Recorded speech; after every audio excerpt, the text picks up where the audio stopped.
ದೇಶದಾದ್ಯಂತ ಅಂಬೇಡ್ಕರ್ ದಿನಾಚರಣೆಯನ್ನು ಸಡಗರ ಸಂಭ್ರಮದಿಂದ ಆಚರಿಸ್ತಾ ಇದ್ದಾರೆ. ಈ ದೇಶ ಕಂಡಂಥ ಮಹಾನ್ ವ್ಯಕ್ತಿ, ಮಹಾನ್ ರಾಜಕಾರಣಿ, ಸಮಾಜ ಸುಧಾರಕರು, ದೇಶ ಕಂಡಂಥ ಅಪ್ರತಿಮ ಹೋರಾಟಗಾರರು, ಸಮಾಜದ ಏಳಿಗಾಗಿ, ಹೆಣ್ಣು ಮಕ್ಕಳ ಏಳಿಗಾಗಿ, ಸಮಾಜ ಸುಧಾರಣೆಗಾಗಿ ಸಾಕಷ್ಟು ಪಣ ತೊಟ್ಟು ಅವರ ವಿದ್ಯಾಭ್ಯಾಸವನ್ನು ಮುಂದುವರಿಸಿ ದೇಶದ ಒಳಿತಿಗಾಗಿ ದುಡಿದಂಥ ಮಹಾನ್ ವ್ಯಕ್ತಿಯ ದಿನಾಚರಣೆ ಇವತ್ತು ನಮ್ಮ ಶಾಲೆಯಲ್ಲಿ ಇಡೀ ದೇಶದಾದ್ಯಂತ ಸಂವಿಧಾನ ಶಿಲ್ಪಿ ಡಾಕ್ಟರ್ ಬಿ ಆರ್ ಅಂಬೇಡ್ಕರ್ ಅವರ ದಿನಾಚರಣೆ ಆಚರಿಸ್ತಾ ಇದ್ದೀವಿ, ಸಡಗರವಾಗಿ ಆಚರಿಸ್ತಾ ಇದ್ದೀವಿ. ಆ ಮಹಾನ್ ವ್ಯಕ್ತಿ ನಮ್ಮ ದೇಶಕ್ಕೆ ಕೊಟ್ಟಂಥ ಕಾಣಿಕೆ ಎಲ್ಲರಿಗೂ ಮಾದರಿಯಾಗಬೇಕು. ಅವರು ಹಾಕಿಕೊಟ್ಟ ದಾರಿಯಲ್ಲಿ ನಾವೆಲ್ಲ ನಡಿಬೇಕು. ಹಾಗಾಗಿ ಈ ಒಂದು ಕಾರ್ಯಕ್ರಮ ಎಲ್ಲರಿಗೂ ಸಹ ಪೂರಕವಾಗಿ ಬೇಕಾಗಿದೆ. ಕಾರ್ಯಕ್ರಮ ಅವರ ಸಿದ್ಧಾಂತಗಳು, ತತ್ವಗಳು, ಅವರ ಆದರ್ಶಗಳನ್ನು ನಾವು ಪಾಲಿಸಿದ್ದೇ ಆದರೆ ನಿಜವಾಗ್ಲೂ ಸಹ ದೇಶಕ್ಕೆ ನಾವು ಸಹ ಒಂದು ಕೊಡುಗೆ ಕೊಟ್ಟಂಗಾಗುತ್ತೆ.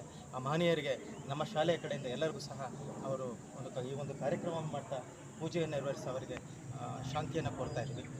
ಧನ್ಯವಾದಗಳು ಸರ್.